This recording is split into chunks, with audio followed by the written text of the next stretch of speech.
Ok, entonces acabamos de ver los principios básicos de la programación orientada a objeto y de la herencia, y ahora vamos a entrar ya al modelo orientado a objetos como tal.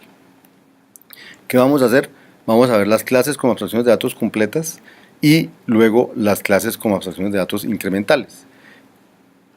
Por ahora vamos a entrar en el asunto de las clases como abstracciones de datos completas. Primero vamos a ver una sintaxis informal de las clases. Miren por ejemplo este ejemplo. Tengo una clase que se llama contador, un atributo, uno solo, que se llama el valor del contador, y tengo varios métodos. Un método que se llama inicializador, que recibe un valor e inicializa el atributo en valor. Un método que se llama browse, que lo que hace es mostrar qué valor tiene este atributo valor.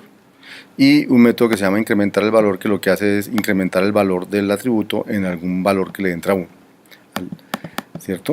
Bien, entonces, ¿qué hay aquí? Un nuevo constructor sintáctico, constructor nuevo, class, así como era fun, pero es una abstracción lingüística. ¿Qué otra cosa es importante? Las clases son valores de primera clase, es decir, le vamos a poder pasar como argumento, le vamos a poder devolver como resultado de una operación o cualquier cosa de esas. Y bueno, clase es una abstracción lingüística. Sintácticamente, ¿qué hay? Las clases tienen que tener un nombre. Claro que las clases también podrían ser anónimas como las funciones. La clase tiene que tener atributos, en este caso solo hay uno que es val. Las clases tienen que tener métodos, en este caso hay tres, init, browse y inc. Y las clases tienen que tener operadores.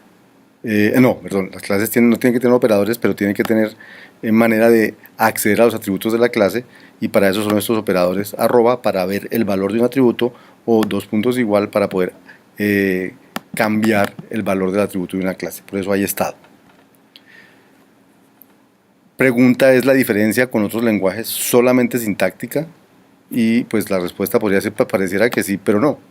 Las apariencias engañan. Primero, la declaración class se ejecuta en tiempo de ejecución.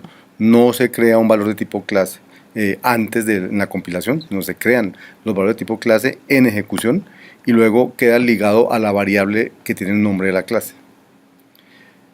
La declaración al principio del programa se comporta familiarmente como con los estándares, pero esa declaración puede colocarse en cualquier sitio donde puede ir una declaración. ¿Sí? O sea, no tiene que ser al principio. Por ejemplo, si se coloca la declaración dentro de un procedimiento, se crea una clase nueva distinta cada vez que se invoca el procedimiento. Y esas cosas no necesariamente, esas propiedades no las tienen los lenguajes de programación orientados a objetos estándar. ¿Cómo se usa una clase? Entonces, uno llega y dice: quiero crear un nuevo objeto de la clase con el new, y le indica el método de inicialización, cómo inicializar el atributo de la clase, y luego la puedo usar para invocarlo, incrementar en 6 y luego hacer browse, ¿sí? Cosas de ese estilo, o crear una clase, un objeto de la clase en la que voy a incrementar x y luego digo que x es 5, ¿cierto? Miremos estas cosas aquí corriendo para que ustedes vean cómo funciona. Entonces aquí tengo la clase contador que les mostré ahorita. Entonces vamos a empezar por mirar cuando yo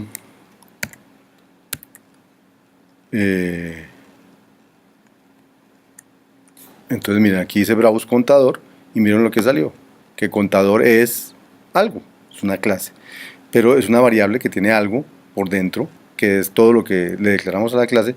Aquí simplemente dice es una clase. Miremos los ejemplos de uso.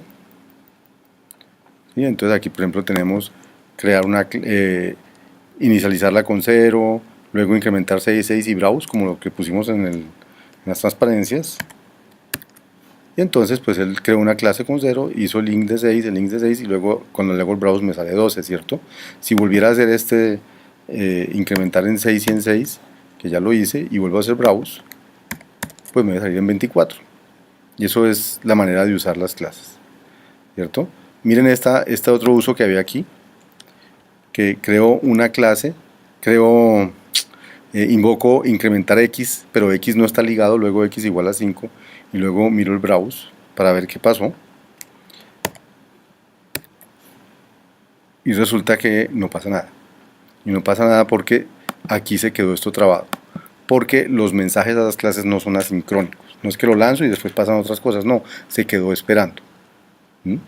En cambio, tendría que declararlo en un hilo, como aquí, para poder después sí mirar qué fue lo que pasó. Y entonces ahí sí se incrementó en 5.29. O sea, los mensajes que se mandan en las clases no son asincrónicos, son sincrónicos. ¿Listo?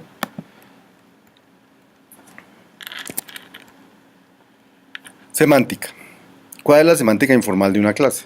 Entonces, miren, esta a la izquierda ven lo que es la implementación de una clase y aquí a la derecha los detalles.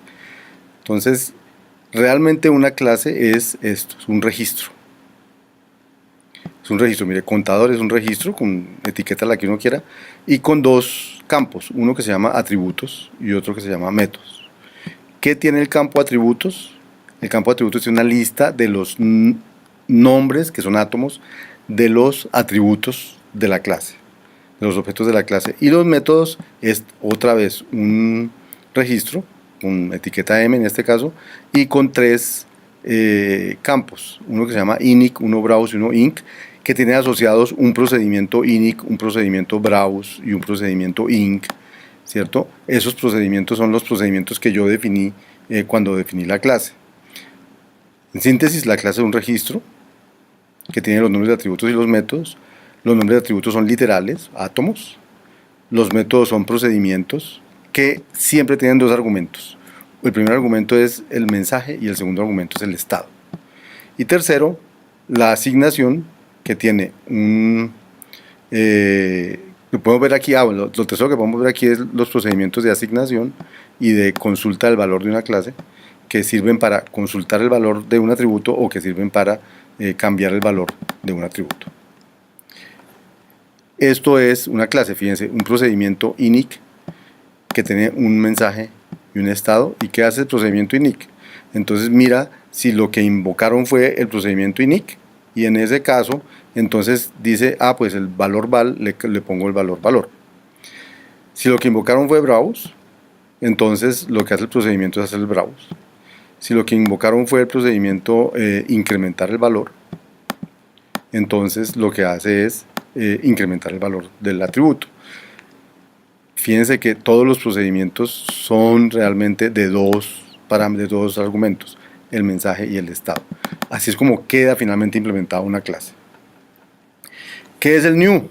Entonces el new, que recibe una clase y recibe un método, lo que hace es invocar a un objeto con el procedimiento de inicialización y devuelve el objeto.